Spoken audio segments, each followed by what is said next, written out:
जी, चेतन नाम।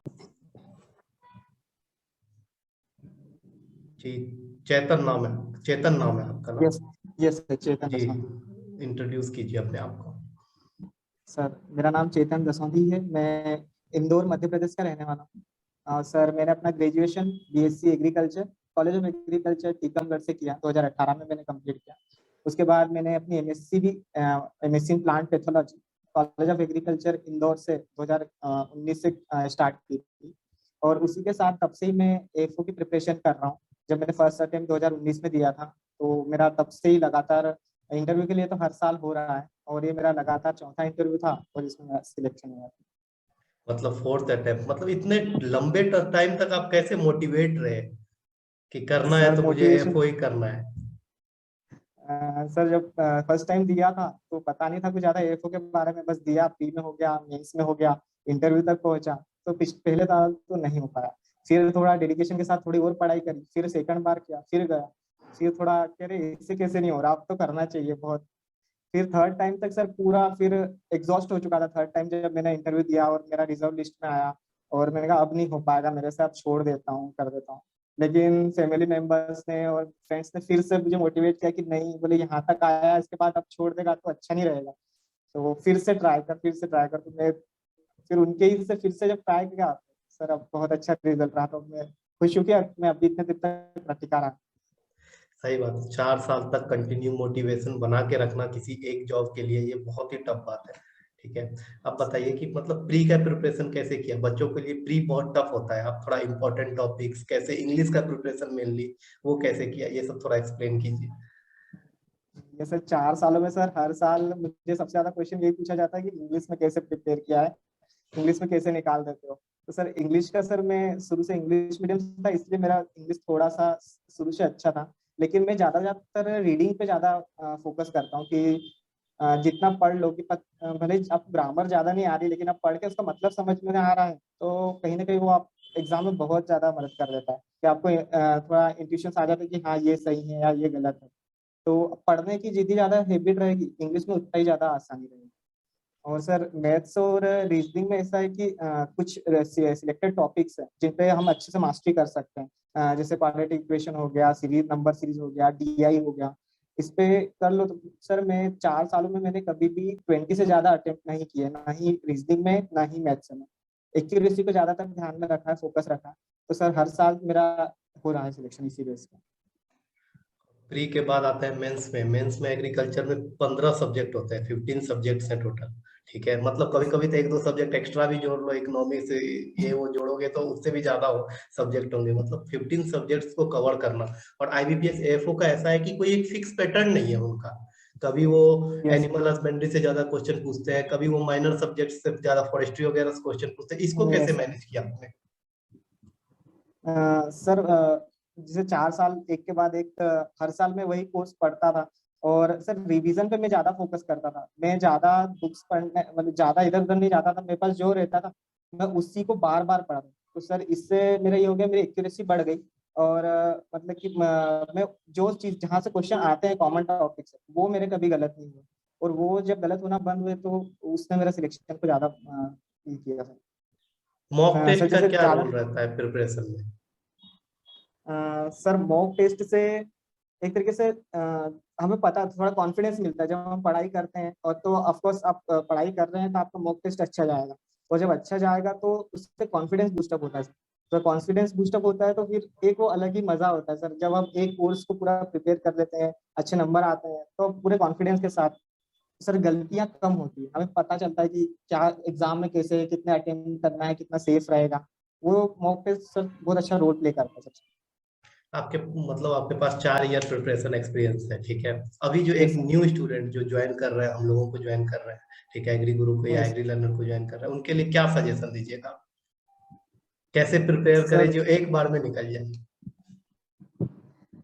सर ज्यादा से ज्यादा दूसरों को सुनो सर, क्योंकि हमेशा हम अपनी गलती से सीख नहीं सकते, दूसरों की गलतियों से सीखने की कोशिश करें, ताकि हम जल्दी से सक्सेस पा सकें। तो मेरा यही रहेगा कि मेरी गलतियां ये रही कि मैंने अपनी गलतियों को पहचानने में थोड़ी देर कर दी, मेरे स्ट्रॉन्ग पॉइंट्स को मैंने पहचानने में थोड़ी देर कर दी। तो उसको जल्दी से जल्दी कि हमारा क्या फोकस है, सबसे पहले प्री पे फोकस करके एक्यूरेसी पे ज्यादा मेंटेन, हर जो भी पढ़ रहे हो उसको बार बार रिवाइज करते रहो, क्योंकि रिवीजन ही कंफ्यूजन कम करेगा, और कंफ्यूजन कम कर होता है तो एक्यूरेसी बढ़ जाती है और कॉन्फिडेंस आ जाता है। तो मेरा बेसिक मोटो ये कि सर रिवीजन पे ज्यादा ध्यान दिया जाए, जितना पढ़ रहे हैं ज्यादा चीजों के पीछे ना भागे, जो पढ़ रहे हैं बहुत स्ट्रेंथ बहुत अच्छे स्ट्रांगली पढ़ रहे हैं। अगर 3 टिप्स पूछा जाए, कोई न्यू बच्चे आपसे पूछे 3 टिप्स दीजिए सर कि कैसे प्रिपेयर करें, तो आप क्या दीजिएगा 3 टिप्स उनको? अ, सर कभी गिव अप नहीं करना है, कभी किसी की बातों में नहीं आना है कि कोई और कुछ बोल रहा है कि हाँ ऐसा कर लो या वैसा कर लो, नहीं। जो अच्छा गाइडेंस पहले देखो कि कहाँ से आपको सही, जैसे एग्री लर्नर से बहुत अच्छा गाइडेंस मिल सकता है सर, तो सही गाइडेंस के अंदर ही तैयारी करना चाहिए, नहीं तो कहीं ना कहीं हम डिस्ट्रैक्ट हो जाएंगे और भटक के रह जाएंगे, क्योंकि सर आईबीपीएस कहीं ना कहीं बहुत टफ एग्जाम होती है सर। तो सही गाइडेंस के अंदर करें और डेडिकेशन के साथ करें, और कभी भी गिव अप ना करें, और तो सक्सेस अदर मिलेगी। एग्जाम्स जो होते हैं, एग्रीकल्चर रिलेटेड अदर एग्जाम्स भी होते हैं, नाम तो सुनने के लिए एग्रीकल्चर में बहुत सारे एग्जाम है, नाबार्ड है, ये है वो यस। है, लेकिन सब में पोस्ट की नाम, जब हम पोस्ट की बात करते हैं, वैकेंसी की बात करते हैं, तो वही 100-150 वैकेंसी आता है, और नाबार्ड में तो 100 वैकेंसी भी नहीं आता है, और उसमें सभी को अलाउ करते हैं। ठीक है, तो आईबीपीएस ही यस। एक ऐसा कॉम्पिटिटिव एग्जाम बच जाता है स्टूडेंट्स के पास ऑप्शन में, जिसमें अच्छा खासा वैकेंसी आता है, नंबर ऑफ वैकेंसीज जो होते हैं अच्छे खासे आते हैं। तो आप क्या एकदम बोलिएगा कि एक साथ 2-3 एग्जाम का प्रिपरेशन करना चाहिए, या फिर किसी एक एग्जाम को फोकस करके प्रिपरेशन करना चाहिए? सर मैंने 3-4 सालों में बस आईबीपीएस को ही सब कुछ मान के कि बस आईबीपीएस ही करना है, और इस तरीके से मैंने प्रिपरेशन करी। लेकिन जब एक पीक पे पहुंच गया उसके बाद फिर मैं जो एग्जाम देने लगा वो मेरे लिए आसान होती है। आईबीपीएस की मतलब वर्सेटाइल प्रिपरेशन के बाद मैंने नाबार्ड दिया सर, नाबार्ड में मैंने प्री क्लियर करा और मेंस लिखा है। स्टेट एग्जाम भी क्लियर करे, इसके साथ ही सर एनएससी भी मैं 2 बार क्लियर कर चुका हूँ। तो सर आईबीपीएस की तैयारी इतने डेडिकेशन के साथ करेंगे तो सारी एग्जाम की तैयारी हो ही जाती है। हाँ, क्योंकि इनका वास्ट सिलेबस है, तो इसमें हर कुछ पढ़ना ही पड़ता है। ठीक है, तो ये यस तो सर। आपने सही बताया कि एक करने से ना हो जाएगा सारा एग्जामिनेशन। और यस। जो मतलब जो बच्चे इस बार नहीं सक्सेस हो पाए, ठीक है, उनके लिए आप क्या कहोगे? सर मैं तो यही कहूंगा कि अगर कुछ शुरू किया है तो उसको खत्म किए बिना बिल्कुल नहीं रुकना चाहिए, नहीं तो जिंदगी भर पछतावा होता है। अगर शुरू किया है तो बस खत्म करना है, रुकना प्रेशर नहीं को कैसे कभी भी। हैंडल करते हो आप? सर प्रेशर सर फैमिली की तरफ से तो मुझे कभी प्रेशर नहीं रहा। एक्चुअली मैं खुद ही प्रेशर ले लेता था कि अरे यार मैं कुछ कर नहीं पा रहा हूँ, ये करूंगा वो करूंगा। जब भी ऐसे ख्याल आते थे दोस्तों से बात करता था। अब मुझसे ज्यादा मेरे फ्रेंड्स को सर मुझ पे बहुत ज्यादा, मेरे फैमिली मेंबर्स को बहुत ज्यादा भरोसा था मुझ पे कि नहीं यार चेतन तेरा नहीं होगा ना तो किसी का नहीं होगा यार, तू तो कर। सर उसी ने मुझे मोटिवेटेड रखा सर। अभी किस बैंक में हुआ है आपका? सर यूको बैंक में है, और अभी इस साल सर बैंक ऑफ इंडिया में भी है, सर। तो आपके पास 2 ऑप्शन है, यू आपके पास 3 ऑप्शन है, एक एक्सटेंशन ऑफिसर भी में भी सिलेक्शन हुआ है आपका, यूको बैंक में भी सिलेक्शन हुआ है, बैंक ऑफ इंडिया में भी यस सिलेक्शन हुआ है, क्या चूज करोगे सर। आप? सर ये तो बहुत डिलेमा की कंडीशन है, मुझे समझ में नहीं आ रहा है। Yes. मैं सोच रहा हूँ कि पहले जो कर रहे हैं सर, अब चलो सर आप ही मिलकर सर मुझे क्या करना चाहिए, मुझे आप ही सजेस्ट कर दीजिए सर। आपके आपने सर पास तो बैंक ऑफ बहुत इंडिया में ऑप्शन किया हो है। गए, मतलब आप तो एक रोल मॉडल हो स्टूडेंट्स के लिए कि देखिए 4 साल प्रिपरेशन किया और एक साथ 3 एग्जाम निकाल के 3 जॉब ऑप्शन है अब आपके पास। अब आपको सोचना है कि किसमें ज्वाइन करना है, किसमें नहीं ज्वाइन करना है। Great yes. यार। और बताइए कुछ अपने बारे में, कैसे रहा प्रिपरेशन का ये पीरियड, कैसा रहा, अब आगे क्या फ्यूचर प्लान है? सर जैसे लास्ट टाइम मैंने अभी नाबार्ड की एग्जाम दी थी तो फर्स्ट टाइम मैंने उस माहौल पे देखा। सर नाबार्ड में एक अलग लेवल का कंपटीशन है, तो हम्म। वो उसमें मुझे बहुत एक मैं उसको देख के बहुत अट्रैक्ट हुआ हूँ सर। तो मैं अब आगे मैं नाबार्ड के लिए ही करना चाहूंगा। जब मैंने मेन से दिया तो मैं वहां पर जिन लोगों से मिला तो वो एक अलग माइंडसेट के लोग थे सर, तो मुझे लगा कि मैं उनके साथ कंपटीशन करना चाहूंगा नाबार्ड के नाबार्ड लिए। ओपन कंपटीशन है ना, मेन बात क्या है, नाबार्ड में यस क्या सर। है, सिर्फ एग्रीकल्चर के बच्चे नहीं होते हैं, उसमें क्या है, अलग अलग यस फील्ड के बच्चे होते हैं, बायोलॉजी, बॉटनी, साइंस स्ट्रीम के सारे बच्चे होते हैं। ठीक है, तो उनका यस कंपटीशन लेवल भी बहुत हाई होता है, एक एक सीट पे इतना टफ कंपटीशन होता है। लेकिन नाबार्ड यस अगर सर। अगर कंपेयर किया जाए ना आईबीपीएस, एएफओ और नाबार्ड में, तब तो नाबार्ड का तो कोई कंपैरिजन ही नहीं है, वो एक अलग ही लेवल का जॉब है। यस सर, तो वो सर उसने अटैक किया थोड़ा सा, मैं उसकी तैयारी करना चाहूंगा। ठीक है, आगे मैंने बहुत देखा है कि आईपीएस एएफओ के बाद बच्चे आरआरबी का प्रिपरेशन करते हैं, रूरल रीजनल बैंक का, क्योंकि इसमें 2 ईयर का एक्सपीरियंस ले लेते हैं आईबीपीएस एएफओ में, उसके बाद आरआरबी यस का। सर। तो इस तरह से आपने कुछ सोचा है? सर अभी तो नहीं सोचा मैंने, अभी तो बस इस टाइम को एंजॉय कर रहा हूँ सर, इसके लिए मैंने बहुत वेट किया मैंने और मेरे फैमिली मेंबर से, तो बस अभी इसी एंजॉय कर रहा हूँ सर। मतलब अभी एक बात बताओ, एक दिन में पूरा लाइफ का स्ट्रीम चेंज हो गया रिजल्ट आने के बाद। रिजल्ट से पहले आप एक स्टूडेंट थे, रिजल्ट के बाद अब आपको सीधा प्रोफेशनल लाइफ में एंट्री हो जाएगा। नेक्स्ट 1-2 मंथ में आपका ज्वाइनिंग हो जाएगा, ठीक है। तो मतलब किस तरह का चेंज आप फील कर रहे हो?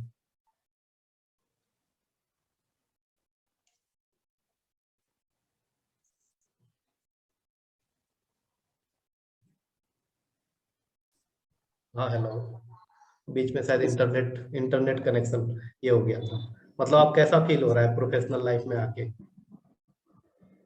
तो बहुत चेंज, ड्रास्टिक चेंज आने वाले हैं सर लाइफ में। अभी तक बस प्रिपरेशन प्रिपरेशन, बुक्स के लाइब्रेरी के आसपास ही लाइफ घूम रही थी सर, लेकिन अब काफी कुछ बदलने वाला है। मतलब कुछ बच्चों से बहुत मैंने, एक्साइटेड हूँ। कुछ सेलेक्टेड बच्चों से मैंने बात किया, उन्होंने कहा कि सर हो गया, अब नहीं पढ़ना है, द एंड हो गया। तो इस बारे में आपका क्या कहना है? नहीं सर, 4 सालों में पढ़ने की ऐसी आदत हो गई कि सर अब जैसे मेंस गया उसके बाद से मैं छोड़ नहीं पा रहा हूँ पढ़ाई। मैं अभी भी बुक्स उठा लेता हूँ, पढ़ लेता हूँ इधर नेट वगैरह पर, कहीं पर भी। अलग पढ़ने की आदत सी हो गई सर, तो मैं सही आगे है, भी पढ़ना चाहूँ। सही है, सही है। मतलब अब ये आप, आपके पास अब बहुत अच्छा ऑप्शन है, 3-4 ऑप्शंस हैं जॉब के, ठीक है। जिसमें मन करे उसमें आप ज्वाइन कीजिए। मतलब फ्यूचर के लिए क्या बोले, आपका फ्यूचर तो आप सिक्योर है। फ्यूचर के लिए आपको सोचना नहीं है कि मतलब, यही बोलना चाहेंगे ना जो भी बच्चे इसको देख रहे होंगे, जो भी बच्चे देखेंगे इसको, उनके लिए बस यही कहना चाहेंगे ना कि कभी भी गिव अप नहीं करना चाहिए, ठीक है। कभी गिव अप नहीं। कभी नहीं करना चाहिए। चेतन आपके सामने एक प्योर एग्जाम्पल है, इन्होंने 4 साल मेहनत किया और उसके बाद रिजल्ट लिया, और आज इनके पास 2-3 जॉब के ऑप्शन है। तो जो बच्चे 1 साल या 2 साल में गिव अप कर देते हैं कि नहीं अब नहीं होगा, कुछ यस बच्चे सर। तो कंपटीशन को ही दोष देने लगते हैं कि सर ये कंपटीशन ही सही नहीं है, फेयर नहीं है, नहीं हो रहा है मेरा सिलेक्शन। तो सर उनके लास्ट ईयर लिए तक मैं भी काफी कुछ ब्लेम करता था कि मेरा लक अच्छा नहीं है, ये नहीं है, चीजें सही नहीं है। लेकिन इस साल मुझे रियलाइज हो गया कि लक से बेटर आपकी मेहनत है। अगर आपने पीक पर पहुंच चुके हो तो लक से डिपेंड नहीं करता, आप कर जाते हो सिर्फ। और बताइए, जैसे जनरल एग्रीकल्चर वगैरह हो गया, ये सब बहुत वास्ट सब्जेक्ट है, एनिमल हस्बेंड्री हो गया, ये सब बहुत वास्ट सब्जेक्ट है, इनको कैसे कवर किया यस आपने? सर, शुरू शुरू में जब मैंने इन्हें कवर पढ़ा, एक बार पढ़ा, 2 बार पढ़ा, तो कई बार ऐसा होता था कि पढ़ा और बस 1-2 दिन ऐसा लगता था कि हाँ अच्छा लग रहा है, अच्छा लग रहा है, याद है। 1-2 दिन, 3 दिन, 4 दिन, फिर भूल जाते थे। तो फिर हम्म। मैंने इस उनकी एक स्ट्रेटेजी ली। मैं रोज 3-4 पेज पढ़ता था, और अगली बार जब पढ़ता था तो अगले के पेज पढ़ने से पहले पिछले के पेज पलट के देख लेता कि हाँ ये भी पढ़ना है। फिर ऐसे करके हर इसमें मैंने आगे बढ़ते गया और पीछे को कभी नहीं छोड़ा, बार बार रिवाइज करते रहा। और सर रोज पढ़ने के बाद रात को भी एक बार मैं दिन भर का एक बार रिमाइंड करता था कि क्या पढ़ना है। सर एक जैसे एक गुरुजी थे हमारे, तो उन्होंने कहा था कि किसी भी चीज को मास्टरी करना है तो 5 चीजों में, कि उस चीज को पठन, पाठन, लेखन, चिंतन और मनन, ये 5 चीजें अगर किसी चीज की कर ली तो आप उसको जिंदगी में कभी नहीं भूलोगे। तो सर मैं उसको बहुत फॉलो करता हूँ। और जैसे मेरे साथ के जो भी दोस्त थे, मैं उनको भी काफी पढ़ाता, जो मैं पढ़ता था फिर उन्हें पढ़ाता था, और बार बार उसको रिवाइज करता था। तो उसने मुझे सर काफी, अब बहुत से टॉपिक ऐसे हैं मैं शायद कभी जिंदगी में नहीं भूलूंगा, इतने अच्छे से पढ़ रखे हैं मैंने। एग्री लर्नर का क्या रोल रहा आपके सिलेक्शन में? सर एग्री मैंने सर सबसे पहली बार जब मैं इंट्रोड्यूस हुआ किया था तो मैंने ज्वाइन किया, मैंने व्हाट्सएप ग्रुप ज्वाइन किया। तब मुझे पता चला कि हाँ काफी लोग इस एग्जाम के लिए तैयारी कर रहे हैं, सब एक जगह हैं। सर एग्री रनर से एक शॉर्ट शॉर्ट नोट्स, जिससे जो हमें कहीं जगह हर जगह बुक्स में बड़े बड़े पेरा पढ़ के और निकालने पड़ते थे कि हाँ इसमें से ये इंपॉर्टेंट है, वो सारे डायरेक्ट व्हाट्सएप ग्रुप पे मिल जाते थे। और कभी भी कहीं भी बैठ के मैं उन्हें पढ़ सकता था। ये सारे क्वेश्चंस भी, किसी एग्जाम के क्वेश्चन भी डायरेक्ट आ जाते थे आंसर के साथ, छोटे छोटे नोट्स आ जाते थे, मॉड्यूल्स आ जाते थे। तो उनको देख के फिर कहीं भागना नहीं पड़ता था, डायरेक्ट मिल जाते थे, करंट अफेयर्स मिल जाते थे। तो वो बहुत ज्यादा हेल्पफुल रहा सर वो उसके लिए। सही है। जो बच्चे अभी हमें नया ज्वाइन कर रहे हैं उनके लिए आप एक टिप, 1-2 टिप्स दीजिए कि कैसे प्रिपेयर करें जो अच्छे से सिलेक्शन हो उनका। अ, सर मेन चीज यही है कि जो भी पढ़े फोकस्ड होके पढ़े, उसको रिवाइज होते करें, डिस्ट्रेक्शन से बचें, लोगों की बातों में नहीं आए, कभी र्यूमर्स से कंडीशन देख बचना के बहुत पढ़ाई इंपॉर्टेंट है। नहीं। यस र्यूमर्स जो बहुत। फैलते हैं ना, मतलब इस बार कम सीट आएगा, इस बार 2 ही सीट आएगा, यस इस बार सर। 10 ही सीट आएगा, मतलब। और ये हाँ र्यूमर्स कौन फैलाते हैं? ये र्यूमर्स फैलाते हैं फर्स्ट ईयर सेकेंड ईयर के बच्चे, जिनको एग्जाम भी नहीं देना है, हाँ ठीक है। जिनको ये एग्जाम नहीं देना है वो र्यूमर्स फैलाते हैं कि इस बार सीट कम आएंगे, कितनी बार तो हम ही लोगों को मैसेज आते हैं, बच्चे मैसेज करते हैं कि सर इस बार सीट बहुत कम आने वाले हैं। क्या मतलब है सीट कम आने वाले? आईबीपीएस में तो सबसे कम यस सीट भी आएगा तो 400 सीट आएगी। Sir, yes sir. ठीक है, मतलब ये र्यूमर से बचना बच्चों को मुझे जो लगता है ना कि बहुत जरूरत है, वो यस, डिस्ट्रैक्ट कर देते बहुत हैं, जरूरी है। माइंड को हाँ सर। डिस्ट्रैक्ट और कर देते एक हैं। बार सर डिस्ट्रैक्ट हुए तो फिर कर नहीं पाते हो, कहीं ना कहीं फिर बातों में इसमें ही लग जाते, डिस्कशन में लगे जाते बच्चे कि ये करेंगे, ऐसा होगा, ये होगा। बाकी उससे बच के फोकस रहना ही जरूरी है। और मतलब ज्यादा डिस्कशन होता है एग्रीकल्चर के बच्चों में as compare to other competitive yes. Exam के बच्चों में। और मैंने देखा है अदर कॉम्पिटेटिव एग्जाम के बच्चे अपने कंपटीशन को लेके बहुत ज्यादा प्रो फोकस्ड होते हैं, प्रो फोकस्ड जिसको कहा जा सकता है। वो सिर्फ अपने पढ़ाई पे मतलब रखेंगे। यस। और एग्रीकल्चर के बच्चों में क्या है, वो पढ़ाई कम और डिस्कशन पे ज्यादा ध्यान देते हैं। मतलब उनका हर यस। बच्चा कम से कम 100 ग्रुप में जुड़ा हुआ होता है। ठीक है, हाँ हर बच्चा 100 ग्रुप में, 50 टेलीग्राम चैनल में, जिनमें मतलब ऐसे भी होते हैं जिनमें एक दो ही काम की चीज होते हैं और काफी चीज तो रिपीटेड होती है। ठीक है, मुझे लगता है यस कि सर। इन चीजों से भी बच्चों को बचने की जरूरत है। डिस्ट्रैक्शन बहुत ज्यादा है, बहुत ज्यादा। और एग्रीकल्चर में तो बहुत सारा। हाँ आपको आपको क्या फील हुआ इसमें? डिस्ट्रैक्शन नहीं है एग्रीकल्चर में काफी ज्यादा? सर। सर बहुत ज्यादा रिस्ट्रिक्शन है सर, एग्रीकल्चर में सभी लोग आपस में इतने जुड़े हुए हैं, सब एक दूसरे को जानते हैं, मिले जुले हैं। तो ये चीजें कहीं जगह फायदेमंद भी होती है और फिर कहीं रिमर्स जल्दी फेल भी जाती है, तो वो फिर दिक्कत भी साथ करती है। जैसे और प्री र्यूमर्स दी, बहुत ज्यादा प्री दी तो फैलता है। हाँ सही सर, बात है तो ये। वो कट ऑफ के ऊपर डिस्कशन होने लग जाता है। जैसे ही प्री दी की कट ऑफ के ऊपर वो डिस्कशन होने लग जाता है कि हाँ इतना जाएगा, इतना हाई जाएगा। और सर आईबीपीएस को 4 साल में इतना देखा कि वो कभी प्रेडिक्शन के अकॉर्डिंग नहीं चलता, वो हमेशा कुछ अलग ही लाता है। तो वो जितनी भी प्रेडिक्शन होती है सारी को गलत साबित करके कुछ अलग शो करेगा। तो वो प्रेडिक्शंस को साइड में रखते हुए अपने फोकस रहना चाहिए। हर एग्जाम के बाद जो है, हर एग्जाम के बाद लोग प्रिडिक्ट करते हैं कि इतना कट ऑफ जाने वाला है, यस सर। इतना कट ऑफ जाने वाला है। जैसे प्री के एग्जाम के बाद वाला जो प्रिडिक्शन होता है ना, वो डेंजरस होता है। वो इसलिए मैं बहुत डेंजरस डेंजरस है। मानता हूँ क्योंकि बच्चे डर जाते हैं उससे। फिर वो मेंस का क्या प्रिपरेशन करेंगे? वो जो पीरियड होता है ना, वो 1 मंथ का पीरियड, वो प्राइम पीरियड है रिवीजन के लिए। नाइन ग्रेड है सर। ठीक है, यस और उसी में जो ये कट ऑफ वाले जो डिस्कशंस होते हैं ना, इनसे दूर रहना चाहिए। इनसे तो मेरे हिसाब से यस दूर ही रहना चाहिए। और यस सर। मैं तो ये भी बोलूंगा कि ये जो क्विज वगैरह जो टेलीग्राम पे जो नंबर्स ऑफ क्विज होते हैं, ये होते हैं, वो होते हैं, इनको आप टाइम पास में ही करो। मतलब यस सर। जब आप बाहर रहते हो हाँ, ना, मतलब जब आपके पास पढ़ एक्स्ट्रा पढ़ के टाइमिंग बोर हो है, गए हो तभी। हाँ तभी करो इसको। इनको सीरियस लेके अपने प्रिपरेशन स्ट्रेटजी में तो ऐड मत करो। ठीक है, हाँ बच्चों के लिए ये टिप्स तो मेरे तरफ से भी रहेगा, क्योंकि उसमें बहुत ज्यादा टाइम वेस्ट यस। होता है। और लगातार अगर 4-5 गलती हो गया, फिर उसके बाद आप तो बस फिर डिमोटिवेट हो जाओ। डिमोटिवेट हो जाते हैं। हाँ, उसके बाद आप डिमोटिवेट हो जाओ, उसके बाद आपका दिमाग ही काम नहीं कर रहे यार, इतना पढ़ने का क्या फायदा कि हम इसमें टेलीग्राम पे भी सही नहीं कर पा रहे हैं। ठीक है, यस सर। और बताइए कुछ प्रिपरेशन के बारे में। हाँ सर, अपने जैसे कि इम्पोर्टेंट नोट्स पढ़ते टाइम अगर कुछ इम्पोर्टेंट लग रहा है तो उससे अलग से अपने नोट्स से अपने हाथ से लिख लो। तो जैसे कि जो चीजें याद नहीं हो रही, जब एक बार उनको लिख लेते हैं, अलग से अपने से लिख सकते हैं लेते हैं, तो वो अच्छे से याद हो जाती है और बाद में उनको रिवाइज करते रहो। और सर डिस्कस करना ही फ्रेंड्स के साथ, तो एक टॉपिक डिसाइड कर लो। ग्रुप स्टडी भी अगर करना हो तो एक टॉपिक डिसाइड कर लो, 2-3 लोग पढ़ लो उस पर, उसके बाद आपने क्या पढ़ा है, कहाँ कहाँ से पढ़ा है, उसको डिस्कस करें। तो पढ़ने के बाद जब वो डिस्कशन हो जाता है तो वो एक हेल्दी डिस्कशन होता है और चीजें आपको ज्यादा अच्छे से याद रहती है सर लंबे टाइम तक। और सर मैं एक चीज था कि जब भी पढ़ो तो क्यूरियोसिटी के साथ पढ़ो। जो सिर्फ लिखा है उस पर मत जाओ, जो उसके पीछे की स्टोरी है उसको जानो। अगर उसको जान लेते हैं तो किसी भी चीज तो फिर हमें लंबे समय तक स्टोरी याद रहती है। फैक्ट शायद याद करने में मुश्किल होती है, लेकिन वो फैक्ट कहाँ से राइज हुआ है, किसने किया है, तो वो चीजें अच्छे से याद रहती है। और सर एग्रीकल्चर बहुत इंटरेस्टिंग सब्जेक्ट है ये।